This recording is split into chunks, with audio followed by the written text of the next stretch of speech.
Bismillahirrahmanirrahim. Assalamualaikum warahmatullahi wabarakatuh. Perkenalkan, kami dari kelompok 13 yang beranggotakan saya sendiri, Rahmi Dwi Ramdiani, sebagai pemateri pertama dan juga sebagai moderator. Kemudian ada Nanda Lutfi Yajid sebagai pemateri kedua.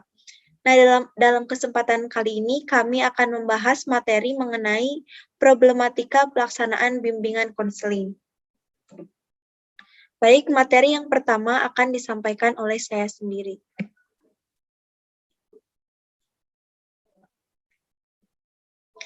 Nah, yang pertama yaitu masalah.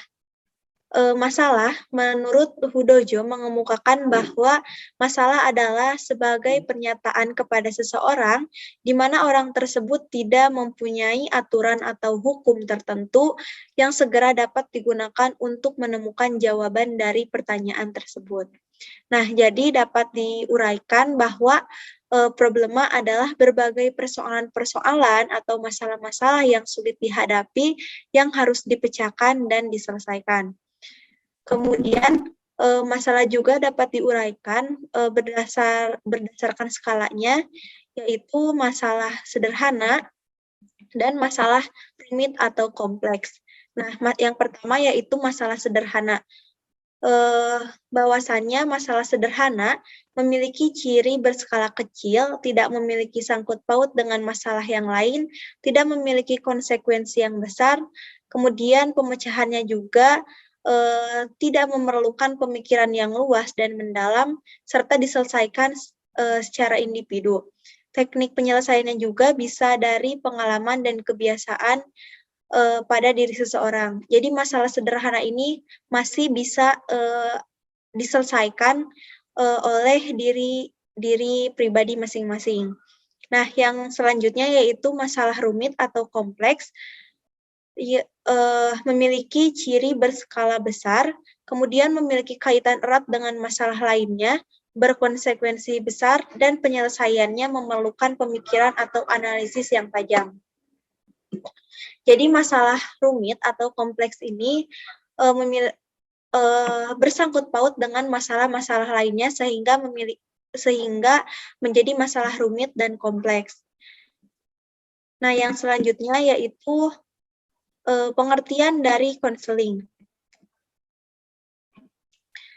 Nah, konseling atau penyuluhan adalah proses pemberian bantuan yang dilakukan oleh seorang ahli atau disebut konselor atau pembimbing kepada individu yang mengalami sesuatu masalah, atau bisa disebut konseli yang bermuara pada teratasinya masalah yang dihadapi klien. Nah, istilah ini pertama kali digunakan oleh Frank Parson pada tahun 1908 saat ia melakukan konseling karir. Selanjutnya juga diadopsi oleh Caronger yang kemudian mengembangkan pendekatan terapi yang berpusat pada klien atau client center. Yang selanjutnya yaitu pengertian dari bimbingan. Di sini ada beberapa pengertian dari para ahli. Yang pertama yaitu menurut Frank Parson dalam buku Prayitno dan Erma Anti, bahwasannya bimbingan adalah sebagai bantuan yang diberikan kepada individu untuk dapat memilih, mempersiapkan diri, dan memangku suatu jabatan, serta mendapat kemajuan dalam jabatan yang dipilihnya itu. Lalu menurut Ngalim Purwanto bahwa bimbingan adalah bantuan yang diberikan kepada seseorang individu dari setiap umur untuk menolong dia dalam mengatur kegiatan-kegiatan hidupnya atau mengembangkan pendirian dan pandangan hidupnya sendiri. Kemudian menurut Ciskol, dalam buku Prayitno dan Erma Anti, bahwasannya bimbingan adalah membantu individu untuk memahami dan menggunakan secara luas dan kesempatan pendidikan, jabatan, dan pribadi yang mereka miliki atau dapat mereka kembangkan dan sebagai satu bentuk. Jadi intinya bimbingan ini yaitu bantuan kepada suatu individu. Yang selanjutnya yaitu problematika dalam dunia pendidikan. Nah, yang pertama yaitu problematika bimbingan konseling hanya sebagai pelengkap kegiatan pendidikan. Padahal Kemudian juga ada sebagian orang berpendapat bahwa bimbingan dan konseling hanyalah pelengkap dalam pendidikan, sehingga sekolah tidak perlu bersusah payah menyelenggarakan pelayanan bimbingan dan konseling.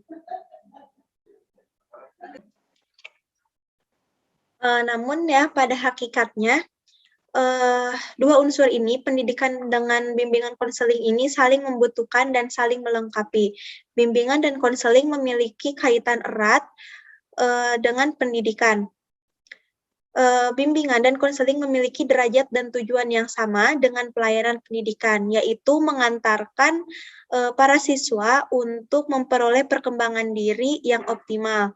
Nah, perbedaannya hanya terletak dalam pelaksanaan dan fungsinya, yang masing-masing memiliki karakteristik, tugas, dan fungsi yang khas dan yang berbeda. Kemudian, yang selanjutnya, problematika dalam dunia pendidikan yaitu guru bimbingan dan konseling di sekolah adalah polisi sekolah. Nah, hal ini disebabkan oleh pihak sekolah sering menyerahkan sepenuhnya masalah pelanggaran kedisiplinan dan peraturan sekolah lainnya kepada guru bimbingan ke sekolah. Nah, bahwasannya konselor adalah kawan pengiring, petunjuk jalan, pemberi informasi, pembangun kekuatan, dan pembina perilaku-perilaku positif yang dikehendaki sehingga siapapun yang berhubungan dengan bimbingan konseling akan memperoleh suasana sejuk dan memberikan harapan. Kemudian problematika yang selanjutnya yaitu bimbingan dan konseling dibatasi hanya untuk siswa tertentu saja. Nah, ini adalah masalah yang sering muncul di sekolah, bahwasannya bimbingan dan konseling dibatasi hanya untuk atau diperuntukkan pada siswa yang bermasalah atau siswa yang memiliki kelebihan tertentu saja. Namun, bimbingan dan konseling harus melayani seluruh siswa.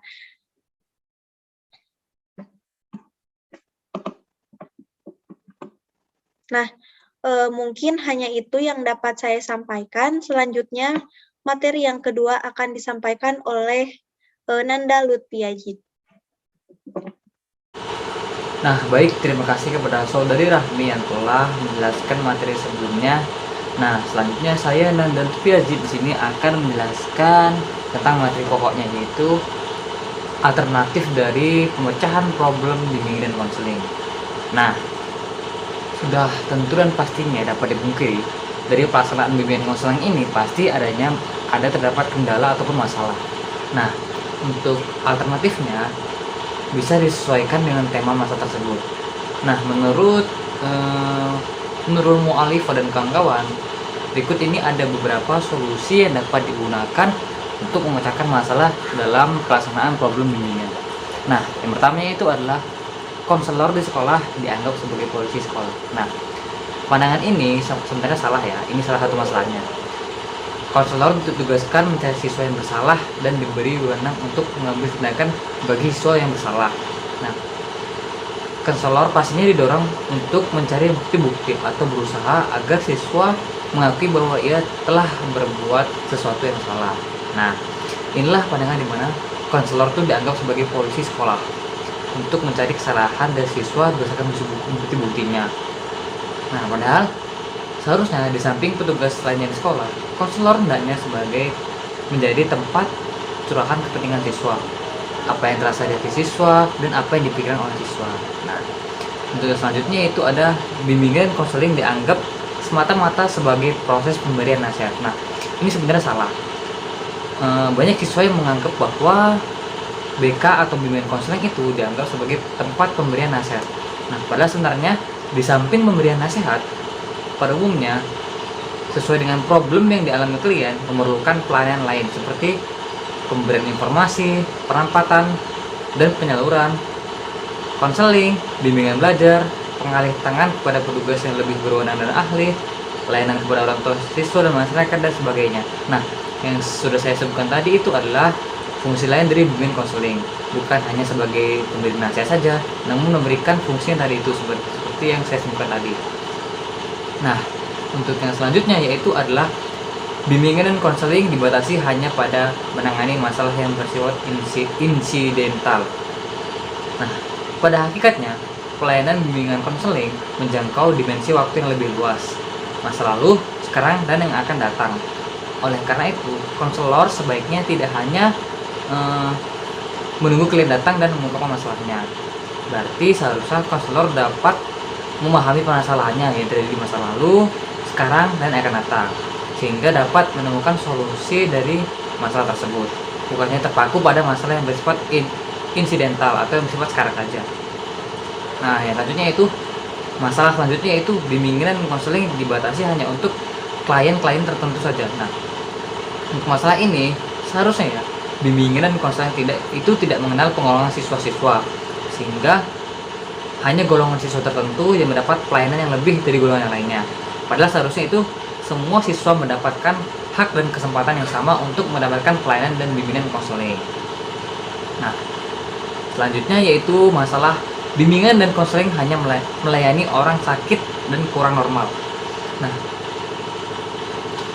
ini tidak salah sebenarnya, namun bimbingan konseling itu melayani orang-orang normal yang mengalami masalah tertentu, karena kadang-kala fungsi-fungsi normal yang dimiliki terganggu atau arahnya tidak tetap, sehingga memerlukan bantuan konselor agar fungsi-fungsinya kembali menjadi lancar.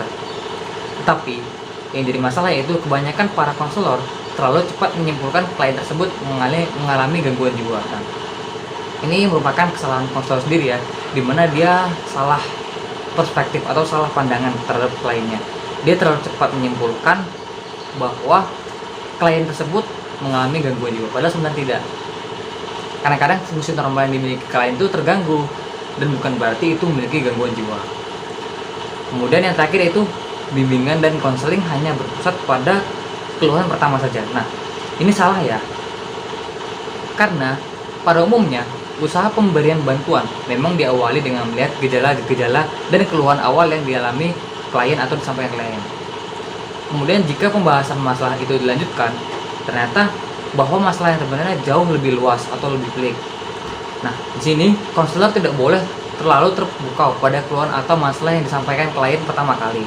Seharusnya konselor harus mampu menyelami sedalam-dalamnya masalah klien yang sebenarnya, sehingga masalah tersebut dapat diselesaikan sesuai dengan gejala-gejala, tidak hanya terpaku pada gejala awal saja.